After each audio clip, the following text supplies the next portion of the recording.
ambil semua pelajaran yang dihadapkan pada kita.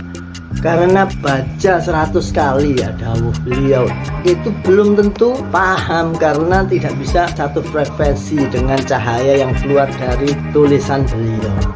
Harus menyamakan frekuensi supaya bisa kolbunya sebagai pantulan cahaya dari beliau.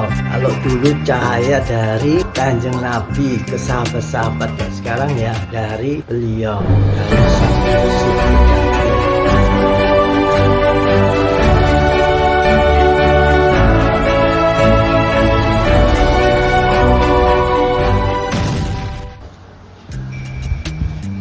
Assalamualaikum warahmatullahi wabarakatuh. Alhamdulillah, saudara-saudaraku, kita berjumpa kembali untuk yang kesekian kalinya untuk mengambil pelajaran berharga secara kajian ruhaniah pada kehidupan sehari-hari kita, pada kehidupan sehari-hari teman-teman kita dan semua orang yang dihadapkan kepada kita. Semuanya itu ada hikmahnya, ada namanya hakikatnya. Jadi pandangan itu sejatinya tidak secara jasmani saja, ada yang menyertai, yaitu pandangan rohani ya. Kalau ditarik lebih atas lagi namanya pandangan hakikat, itu lebih detail. Jadi semua, dan kita percaya semua apa yang terjadi itu semuanya atas izin Allah. Bahkan daun yang gugur dari tangkainya itu atas izin Allah jatuhnya. Berarti semua kehidupan kita juga atas izin Allah, dan itu ada hakikatnya, ada hikmahnya. Orang-orang yang tidak tahu itu ya tidak mengambil hikmah sehari-hari secara hakikatnya. Apa maksudnya kejadian ini, dan kejadian itu bedanya orang per orang itu. Ada yang mengambil hikmah dari pengalaman hidupnya, ada yang bisa bertafakur. Makanya ada seperti biasanya, barang siapa bertafakur satu malam saja itu seperti beribadah 1000 rakaat. Ada seperti itu loh. Yaitu karena apa? Intinya kita itu jangan berjalan terus secara jasmani perjalanannya. Berhentilah secara hakikat, pahami dulu kejadiannya. Di titik ini saya sudah mempelajari apa dan bagaimana, dan kedepannya itu saya harus apa dan bagaimana. Nah, tidak acak gitu. Makanya man arafa nafsah faqad arafa rabbah. Barang siapa tahu jati dirinya pasti akan mengenal kehendak Rabbnya. Maksudnya itu kejadian-kejadian tersebut ini untuk apa? Pelajaran apa yang bisa kita petik ya secara hakikat. Makanya ada beberapa teman-teman itu, dan banyak orang ini terjadi kebuntuan dalam kehidupannya karena dia memecahkan permasalahan sesuai logikanya sendiri, sesuai akal pikirannya, dicari jawaban yang masuk logika. Padahal tidak semua jawaban itu secara logika, semuanya jawaban itu banyak sekali yang tidak logik. Tidak logik ini apa? Itu namanya iman. Percaya, kul yakin bahwa ada penguasa di alam dunia dan akhirat ini semuanya ya. Kalau kita percaya itu harus terus lebih dalam lagi. Jangan biasanya manusia ya, janganlah bilang hanya di mulut saja, harus dari hati itu juga mengimani apa yang dibilang, dan perbuatannya juga sebagai realisasi dari apa yang diucapkan. Itu nyambung antara ucapan dan hati dan tindakan, itu nyambung semuanya. Maksudnya begini, dari ketika kita itu bilang bahwa ada yang mengatur dunia ini, Allah besar, hati kita itu mengimani bahwa memang Allah lah yang paling besar. Ketika mengucap Allahu Akbar, hati kita itu mengimani Allah itu yang paling besar. Itu tindakannya kita juga begitu, bahwa Allah juga itulah yang paling besar. Banyak orang yang takbir tiap hari ya, Allah Maha Besar, tapi tindakannya dan hatinya membesarkan uang, membesarkan kerjaan, membesarkan jabatan dan lain sebagainya. Itu mengecilkan Allah secara tidak langsung seperti itu. Jadi pelajaran-pelajaran kita sehari-hari, kehidupan dalam kita bermasyarakat, itu semuanya full pelajaran kalau kita mau memandang secara pandangan syariat dan hakikat. Itu ambil pelajarannya. Bahkan kalau kita diam pun ya, itu ada pelajaran yang tersirat. Bertafakkur, bertadabbur, berpikir, mengingat Allah, pelajarannya banyak. Jadi semua setiap detik, setiap waktu itu ada pelajaran yang harus kita ambil hikmah. Ya.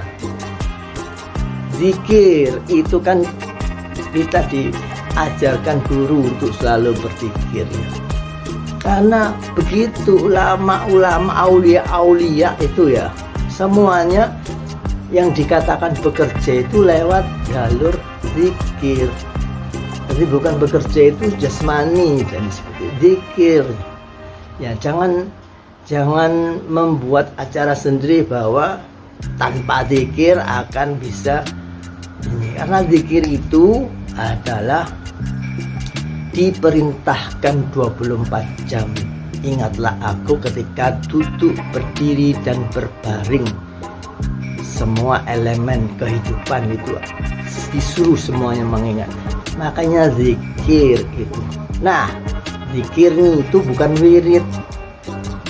Jadi kita berdiri wirid, duduk wirid, bareng wirid, bukan begitu. Zikir itu mengingat, berdiri mengingat, duduk mengingat, berbaring mengingat, dalam tidur mengingat. Jadi itu yang harus kita latih. Sesuatu yang simpel tapi berat kalau dilakukan. Iya, karena kesalahpahaman yang dibiasakan itu bahkan sudah salah kaprah ya. Nama salah kaprah itu salah tapi sudah terbiasa. Itu zikir itu begini ya, saya contohkan. Nah, yang disebut zikir itu begini, zikir. Padahal bukan, ini wirid. Yang zikir itu harus ini, pikiran ini fokus di kolbu, mengingat, menghargai Allah selalu di kolbu. Itu zikir. Jadi mau kita berbicara, mau bekerja palu-palu, mau tiduran, mau duduk, itu selalu fokusnya di kolbu, menghadirkan Allah. Nah, tata caranya lewat lafaz, karena lafaz itu bukan Allah, itu hanya asma Allah. Nah, ini bisa dibilang sesat kalau orang-orang. Enggak, itu adalah cara pengajaran bagi saya. Di lafaz itu harus dihadirkan Allah, rasa yang menghadirkan. Ya, ini mungkin terlalu dalam, nanti kita perdalam lagi supaya tidak amber gitu ya, sedikit demi sedikit, lama-lama menjadi begitu. Yang penting jangan bosan-bosan ihsan, memperbaiki ibadah, memperbaiki diri. Jangan menutup diri bahwa saya sudah pintar, saya sudah tidak butuh pencerahan lagi. Enggak, kita ambil semua pelajaran yang dihadapkan pada kita. Ya, karena pelajaran-pelajaran yang dari guru itu kadang orang baca 100 kali ya dawuh beliau itu belum tentu paham, karena tidak bisa mengingat dzikir sambil dzikir supaya satu frekuensi dengan cahaya yang keluar dari tulisan beliau. Nah itu nanti kita bahas lagi ya, banyak yang harus kita bahas. Itu kita harus menyamakan frekuensi supaya bisa memantul kolbunya sebagai pantulan cahaya dari beliau. Kalau dulu cahaya dari Kanjeng Nabi ke sahabat-sahabat, sekarang ya dari beliau, dari sang mursyid sejati. Demikian, semoga paham. Jangan terlalu banyak dulu, karena saya juga ini bukan sebagai patokan ya, ini hanya menambah wawasan daripada kita membahas hal yang lain yang lebih tren dan lain sebagainya. Lebih baik membahas apa-apa yang bisa dikaji secara ruhaniah, tujuannya untuk menambah iman kita dari ilmu yakin ke ainul yakin dan hakul yakin.